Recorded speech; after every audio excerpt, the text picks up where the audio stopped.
আসসালামু আলাইকুম রহমতুল্লাহি ওবরকাতুহু। সম্মানিত দর্শক, অন্তর্বর্তীকালীন সরকারের প্রধান উপদেষ্টা ডক্টর মোহাম্মদ ইউনূসের সাম্প্রতিক একটি বক্তব্যে সারা দেশে রীতিমতো তোলপাড় শুরু হয়েছে। রাজনৈতিক দলগুলো দীর্ঘদিন ধরে যে আশা নিয়ে আকাঙ্ক্ষা নিয়ে এ সরকারের দিকে তাকিয়েছিল এবং নির্বাচন সংক্রান্ত বিষয়ে তাদের যে আশঙ্কা ছিল বা ভয় ছিল বা আতঙ্ক ছিল, সেই আতঙ্ক ডক্টর মোহাম্মদ ইউনূসের এই বক্তব্যের ফলে বা সাম্প্রতিক কথার ফলে একেবারে বহু গুণে বেড়ে গিয়েছে। নাম্বার 1। নাম্বার 2 হলো যে নির্বাচন নিয়ে জনমনে যে আশা ছিল যে তত্ত্বাবধায়ক সরকার বা অন্তর্বর্তীকালীন সরকার যারা যে নামেই ডাকেন না কেন, ডক্টর মোহাম্মদ ইউনূস একটা ঘোষণা দিবেন, একটা ডেফিনিট অ্যান্ড পয়েন্টিভ যে সময়, এটি তিনি নির্ধারণ করবেন যে আমরা আসলে এতদিন থাকতে চাই। তো রাজনৈতিক দলগুলো মূলত যৌক্তিকভাবেই তারা ১ বছর সময় বা ১.৫ বছর সময় দেওয়ার জন্য মানসিকভাবে তারা প্রস্তুত ছিল। এবং সেনাপ্রধান তার বক্তব্যে যে ১৮ মাস সময়ের কথা বলেছিলেন যে এর মধ্যে নির্বাচন হওয়া উচিত। তো ওর মধ্যে মূলত রাজনৈতিক দলগুলো একটা আশার বাণী তারা দেখেছিল। যদিও বিএনপির মতো রাজনৈতিক দলের জন্য ১৮ মাস একটা মহাপরীক্ষা। এর কারণ হলো বিএনপি বিশাল দল, প্রায় ক্ষমতা থেকে সে ২০০৬ থেকে আজ অবধি ক্ষমতার বাইরে। এ দলের এই দীর্ঘ ২০ বছরে অনেক নতুন কর্মী এসেছে, তারপরে নতুন প্রজন্ম এসেছে, অনেক মানুষ মারা গিয়েছেন। এর ফলে কি হলো যে টেকনাফ থেকে তেঁতুলিয়া পর্যন্ত যে এই সংগঠনের বিস্তৃতি কিভাবে ঘটেছে, বিএনপির কেন্দ্রীয় যারা নেতৃবৃন্দ তাদের আসলে বাস্তব অভিজ্ঞতা নেই। কেন নেই? এর কারণ হলো যে এই দলটিকে সেই ২০০৯ থেকে আজ অবধি মূলত শেখ হাসিনার রেজিম ভালো একটা পাবলিক মিটিং পর্যন্ত ঠিকমতো করতে দেয়নি। কোনো সাংগঠনিক জেলা সফর করতে দেয়নি, কোনো কমিটি করতে দেয়নি, এবং শেষের দিকে তো এমন অবস্থা হলো যে ছাত্রদল, যুবদল বা বিএনপির যেকোনো একটা মিছিল, এমনকি মহিলা দলের একটা ক্ষুদ্র মিছিল, ১০-১২ জন লোক নিয়ে যদি একটা মিছিল মানে দেওয়া হতো, সেখানে পুলিশ রীতিমতো ব্রাশ ফায়ার করে দিত। এবং রুহুল কবির রিজভী সাহেবের মতো মানুষ ৪-৫ জন মহিলা নিয়ে তিনি এই যখন একটা মিছিল করার চেষ্টা করতেন, কখনো তিনি পল্টন অফিসের সামনে করার চেষ্টা করতেন, কখনো তিনি এখান থেকে লুকিয়ে গিয়ে সেই মিরপুরে একটা ঝটিকা মিছিল করে কোনো মতো একটা ছবি তুলে সেই ছবিটা ফেসবুকে দিয়ে তারপরে আবার উধাও হয়ে যেতেন। তো এই কর্মকাণ্ডটুকুও পুলিশ বরদাস্ত করতো না। তারা এই জন্য মাঝে মধ্যে বিএনপির অফিসে রেড দিত। এই রেড দেওয়ার ফলে কি হলো যে বিএনপির কাগজে আছে, কলমে আছে, মানুষের হৃদয়ে আছে, মনে আছে, মননে আছে। কিন্তু এটার যে একটা স্ট্রাকচার, এটা যে নাট বল্টু, এগুলো সব ঢিল হয়ে গেছে।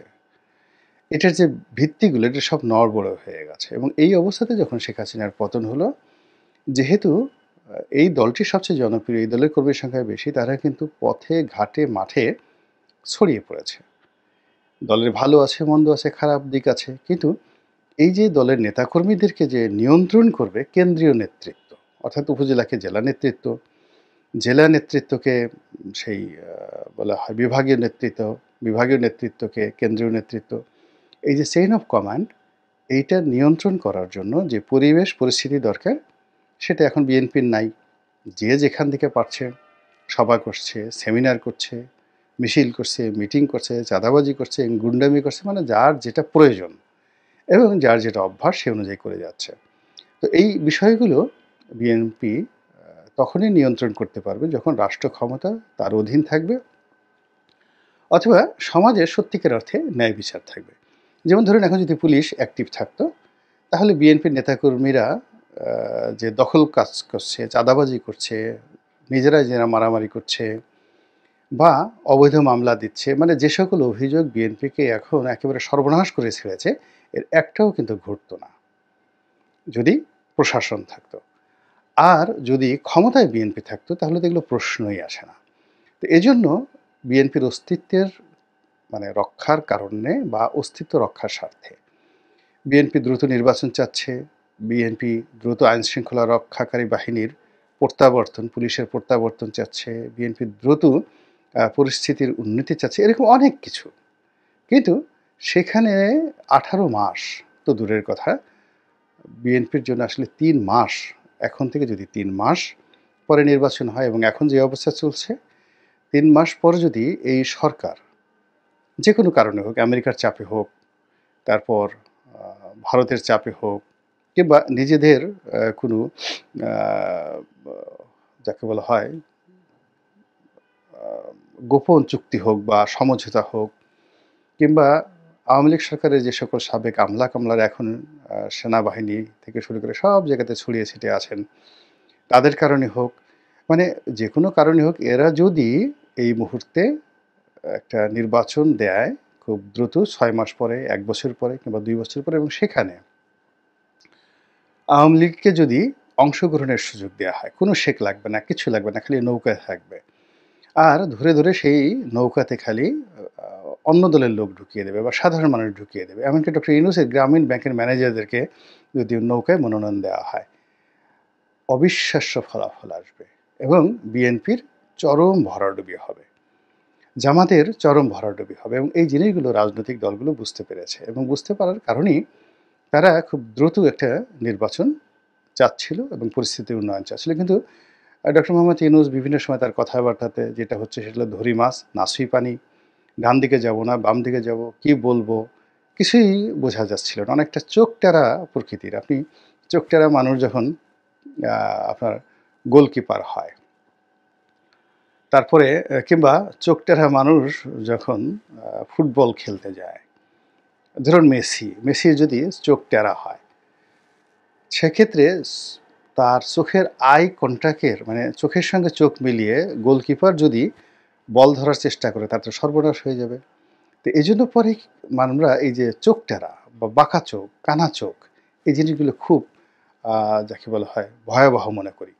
এখন এই যে সরকারের যারা উপদেষ্টা, প্রধান উপদেষ্টা যারা আছেন, সকলেই এরকম বাঁকা চোখে, বাঁকা মুখে, বাঁকা বাঁশির সুরে যে ইঙ্গিতপূর্ণ কথাবার্তা বলছেন, তা রাজনৈতিক দলগুলো বুঝতে পারছেন না। তারা কনফিউজড এবং তারা ক্রমশ ধৈর্য হারিয়ে ফেলেছেন। তো এর ফলে কি হচ্ছে, সামাজিক যে অস্থিরতা, সেই অস্থিরতা প্রবলভাবে বেড়ে যাচ্ছে, এবং এই যে সামাজিক অস্থিরতা বেড়ে যাচ্ছে, রাজনৈতিক দলগুলো দুরবস্থার মধ্যে পড়েছে, রাষ্ট্র রীতিমতো হুমকির মধ্যে পড়েছে, জনগণের জীবনের দুর্ভোগ এবং দুর্দশা সীমাহীন অবস্থায় পৌঁছে গেছে। এটা কিন্তু এই অন্তর্বর্তীকালীন সরকারের ক্ষমতায় থাকার জন্য নিয়ামক। অর্থাৎ এরকম যখন বিশৃঙ্খল অবস্থা তৈরি হয়, তখন মানুষ যার যার অবস্থা নিয়ে ব্যস্ত থাকে। ধরুন আপনার পেট খারাপ করছে, আপনার সামনে যদি ৩টা গোখরা সাপও দাঁড়িয়ে থাকে, আপনার যদি ডায়রিয়া হয়ে যায়, আপনার কিন্তু খেয়াল থাকবে না গোখরা সাপ সামনে আছে কোনো অবস্থাতেই। বা ধরুন আপনার সামনে আজরাইল দাঁড়িয়ে আছে, হঠাৎ করে পেট ব্যথা শুরু হয়েছে, আপনি সেই আজরাইলের যে ৩২ পাটি দাঁত, কিংবা সে যে বিশাল অগ্নিমূর্তি ধারণ করে আপনার সামনে দাঁড়িয়ে আছে, ওদিকে আপনার খেয়াল করার সুযোগ হবে না। তো এইরকম মানুষের যে শারীরিক বেদনা, মানসিক বেদনা, অভাব অভিযোগ যখন প্রবল আকার ধারণ করে, কে ডক্টর ইউনূস, কে প্রধানমন্ত্রী, দেশ কোথায় গেল, এসব চিন্তা না করে যার যার মতো করে চিন্তা করতে থাকে। ফলে দেখবেন যেখানে দুর্ভিক্ষ হয়েছে, যেখানে গৃহযুদ্ধ হয়েছে, যেখানে যুদ্ধ হয়েছে, সেই জায়গাগুলোতে সাধারণত সরকার পরিবর্তন হয় না। সেখানে মাঝে মধ্যে সামরিক বাহিনীর মধ্যে কূ হয় এবং ক্ষমতার পট পরিবর্তন হয় কেন্দ্রে, কিন্তু আলটিমেটলি ক্ষমতার যারা নিয়ামক অর্থাৎ আমলাতন্ত্র, তারা কিন্তু খুব মজার মধ্যে থাকে। তো এখন যে দুর্বল অবস্থা, এখানে সামরিক বেসামরিক আমলাতন্ত্র তারা খুব আনন্দে আছে, ভীষণ রকম আনন্দে আছে। দেশ যেভাবেই যাক না কেন, যে এখানে উন্নয়ন হলো না, রাস্তাঘাট ভেঙে গেল, কিন্তু তাদের যে এই বিশাল ১৮ কোটি মানুষের উপর ভর করে এই ২০ লক্ষ সরকারি কর্মকর্তা কর্মচারী, তাদের বেতন ভাতার কোনো অসুবিধা হবে না। আমাদের সমস্যা হবে কিন্তু তাদের সমস্যা হবে না। কিন্তু রাজনৈতিক সরকারের অধীন থাকতে গেলে তাদের যে সকল বিপদ বিপত্তি, কমান্ড ফলো করতে হয়, অনেক দায়বদ্ধতার মধ্যে তাদের থাকতে হয়, বকা খেতে হয়, জখা খেতে হয়। একজন ডিসি, একজন বিভাগীয় কমিশনার, কিংবা ধরুন একজন সচিব, একজন ওরকম ব্যক্তিত্ববান মাননীয় সংসদ সদস্য, তার সামনে কিন্তু তিনি দাঁড়াতেও পারেন না। একজন মেজর জেনারেল, এমনকি সেনাবাহিনী প্রধান, অন্য সময়টাতে তার যে দাপট, কিন্তু যখন রাজনৈতিক সরকার ক্ষমতায় থাকে, তখন একজন সংসদ সদস্য, একজন মন্ত্রী, তাদের সামনে তারা ওইরকমভাবে ইংরেজিতে কথা বলা, লাঠি নিয়ে ঘোরাফেরা করা, ভুং-ভাং করা এই জিনিসগুলো সম্ভব হয় না। যেটি এখন রীতিমতো মানে কি বলবো তারা রাজত্ব যেভাবে করছেন এটা আ যদি প্রলম্বিত হয় তাতে অসুবিধাটা কি? তো সেই কারণে কি হচ্ছে এই ক্ষমতায় যারা সামনে আছে দে আর জাস্ট আ ১১ মানে ২৩-২৪ জন লোক। কিন্তু এর পেছনে তো ২০ লাখ লোকের একটা সংগঠন আছে। সরকারি আমলারা। দেশের বাইরের বিভিন্ন পক্ষ আছে। তো তারা চাচ্ছে যে এভাবেই আসলে চলতে থাকুক। এটি নিয়ম। সারা দুনিয়াতে এভাবেই চলে এবং এর মধ্যে থেকে বের হয়ে আসার জন্য আ যদি আপনার যোগ্যতা থাকে নেতৃত্বের, প্রজ্ঞা থাকে, রাজনৈতিক প্রজ্ঞা থাকে তাহলে এর মধ্য থেকে মানুষ তার যে কাঙ্ক্ষিত বিজয় এটা সে কিন্তু ছিনিয়ে নিয়ে আসে। তো যেটা বলছিলাম এই নির্বাচন নিয়ে, তারপরে নির্বাচন সময় নিয়ে, তত্ত্বাবধায়ক সরকারের মেয়াদকাল নিয়ে রাজনৈতিক দলগুলোর যে কথাবার্তা চলছিল সেই জায়গাটাতে অতি সম্প্রতি ডক্টর মোহাম্মদ ইউনূস তার একটি সাক্ষাৎকার, এটা আবার আল জাজিরার সঙ্গে। তো সেই সাক্ষাৎকারে তিনি বলে দিয়েছেন যে ডাইরেক্টলি, একেবারে ডাইরেক্টলি এর চেয়ে আর স্পষ্ট থাকে না যে মোটামুটি ৪ বছর তারা থাকার প্ল্যান করছেন। এর আগেও হতে পারে যদি রাজনৈতিক দলগুলো বলে। তো এখানে মূল ব্যাপার হলো যে তোমরা যদি আন্দোলন করতে পারো, কোমরে যদি জোর থাকে, বিদ্রোহ করতে পারো, বিপ্লব করতে পারো, প্রতিবিপ্লব করতে পারো তাহলে আমাদের আপত্তি নেই, আমরা চলে যাব। মানে এর মানে আগেও হতে পারে। কিন্তু যে সমস্যাটা হবে সেটা হলো এই যে ৪ বছর মেয়াদ এটা যে ৮ বছর হবে না বা ৯ বছর হবে না এই কথাটা কিন্তু তিনি বলছেন না। আর এখানে যে ভয়টা থেকে যাচ্ছে সেটা হলো যে আপনি অতীতে বিভিন্ন সময় দেখবেন যে এখানে ধরুন এখন ডক্টর মোহাম্মদ ইউনূসের নেতৃত্বে যে সেটটা আছে, সেই সেটটা চেঞ্জ হয়ে গেল ১ বছর পরে বা ৪ বছর পরে। আবার নতুন আরেকটা সেট এলো এবং এই যে এলোমেলো অবস্থার মধ্যে তারা বলল, "ঠিক আছে আমরা ৬ মাসের মধ্যে দেব।" আবার ৬ মাস পরে বলল যে, "না ৬ মাসে তো হচ্ছে না, ২ বছর পরে দেব।" এইভাবে যদি ১০ বছর চলে, এখন মির্জা ফখরুল সাহেবের বয়স কত বছর? আমার বয়সই তো তখন ১০ বছর পরে ৭০ বছর হয়ে যাবে। রাজনীতি করা তো দূরের কথা। তখন মানে একেবারে আমি আজ থেকে ১০ বছর আগে আমার যে প্রাণশক্তি ছিল, এখন এই আ বর্তমান অবস্থাতে সেই ১০ বছর আগের যে চিন্তা চেতনা, প্রাণশক্তি এটা তো কল্পনাই করা যায় না এখন জায়গাতে। তো এইরকম একটা অবস্থা যখন চলছে, তখন ডক্টর মোহাম্মদ ইউনূসের যে এই যে বক্তব্য যে ৪ বছর সময় নিতে পারে, এটা পুরো রাজনীতির যে অঙ্গন, সে অঙ্গনকে এলোমেলো ঘোলাটে করে ফেলেছে। তো এখানে একটা জিনিস বুঝতে হবে যে, যারা রাজনীতি করেন, তারা অনেক গভীর জলের মাছ। তাদের যে নেগোশিয়েশন পাওয়ার, তাদের যে অ্যাডাপশন পাওয়ার, টিকে থাকার যে ক্ষমতা, প্রকৃতির অন্য কোনো শ্রেণী-পেশার নেই। একজন রাজনীতিবিদ, আপনি গিয়ে দেখুন এই যে এখন আ পলক, আনিসুল হক মানে এই যে আওয়ামী লীগের যে সমস্ত লোকদেরকে গ্রেপ্তার করা হয়েছে। তো ১ম তাদেরকে ডিম মারা হলো, ফ্লাইং কিক মারা হলো, অনেক কিছু করা হয়েছে। কিন্তু আজকে দেখেন আন্তর্জাতিক অপরাধ ট্রাইব্যুনালে তাদেরকে উপস্থাপনা করা হয়েছে। মানে তাদেরকে আনা হয়েছে এখানে শুনানির জন্য। তো আমি অবাক হয়ে গেলাম যে তাদের কেতাদুরস্ত পোশাক, মুখে হাসি, হাসি ভাব, ভাবলেশহীন একটা অবস্থা এবং সেজে-গুজে একেবারে প্রস্তুত হয়ে আসছেন।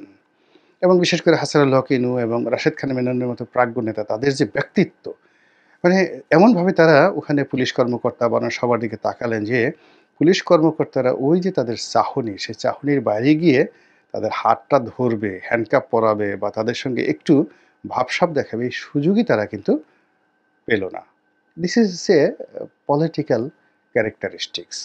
রাজনৈতিক দল, রাজনৈতিক ব্যক্তিত্বদের এই ধরনের একটা অ্যাডাপশন পাওয়ার থাকে। তারা যেকোনো পরিস্থিতিতে এক হয়ে যেতে পারে। নিজেরা মারামারি করে আবার ১ মিনিটের মধ্যে এক হতে পারে। 111 এর সময় দেখবেন বিএনপি আওয়ামী লীগের মধ্যে কিভাবে তারা ঐক্যবদ্ধ হয়ে গেল।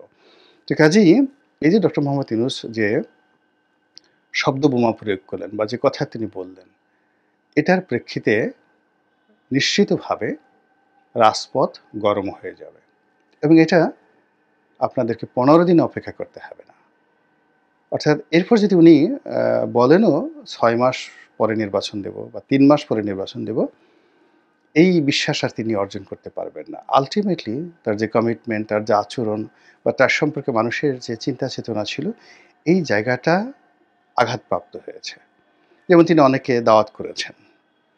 তো অনেকের সঙ্গে কথা বলেছেন। কিন্তু যারা গিয়েছেন তারা কেউ মুগ্ধ হয়ে আসেননি, খুশি হয়ে আসেননি। মনে হয়েছে এটা একটা ফরমাল একটা মেশিনের সাথে কথা বলছেন। না আছে আপ্যায়ন, না আছে আন্তরিকতা, না আছে কোনো কিছু। তিনি তার কথা বলছেন। জাস্ট উনার সঙ্গে একটা দেখা হলো, ফরমাল মিটিং হলো। কিন্তু সত্যিকার অর্থে একটা নেগোসিয়েশন বলতে যা বোঝায়, এটি কোনো রাজনৈতিক দলের সঙ্গে, কোনো ব্যক্তির সঙ্গে, কোনো সংগঠনের সঙ্গে এখনো পর্যন্ত হয়নি। এবং এমনকি উনি যে সাক্ষাৎকারগুলো দিয়েছেন, 'প্রথম আলোতে' দিয়েছেন, 'নিউ ইয়র্ক টাইমসে' দিয়েছেন, তারপর 'আল জাজিরার' সাক্ষাৎকারটা তো আমি পুরো শুনলাম। সেখানে তার শব্দচয়ন, বডি ল্যাঙ্গুয়েজ, কথা বলার ভঙ্গি, এরপরে তার যে ডেলিভার, তারপরে কথার পিঠে কথা, এই জিনিসগুলো স্মার্টলি তো হয়নি। এটাকে খ্যাত বলতে পারবেন না। মানে আল জাজিরার মতো একটা টেলিভিশনের সিনিয়র সাংবাদিকের সঙ্গে সরকার প্রধান হিসেবে বক্তব্য দেওয়ার জন্য কি ধরনের ম্যাচুরিটি দরকার, যেটি আনোয়ার ইব্রাহিমের আছে, যেটি ইমরান খানের ছিল, কিংবা নরেন্দ্র মোদী সাহেবের আছে। তো সেই সাক্ষাৎগুলোর সঙ্গে যদি আপনি ওনার সেই সাক্ষাৎকার, ওনার সেই যাকে বলা হয় মেকআপ, গেট আপ, এই জিনিসগুলো দেখেন, আপনার কাছে মনে হবে, আপনি তখনই বুঝতে পারবেন যে রাষ্ট্র আসলে কীভাবে চলছে এবং ভবিষ্যৎ কোন দিকে যাচ্ছে। আমরা চাই আমাদের দেশটা ভালো থাকুক। অনেক কষ্টের পর আমরা একটা বিজয় পেয়েছি। সেই বিজয়ের সুফল আমরা ভোগ করি। আমাদের তরুণ প্রজন্মের যে সকল বন্ধু তারা রক্ত দিয়ে এই বিপ্লবকে মহিমান্বিত করেছেন, তাদের জীবন সার্থক হোক। এবং যারা শহীদ হয়েছেন তাদের সেই শহীদি রক্ত যেন আমাদেরকে বেঈমান না বানিয়ে ফেলে।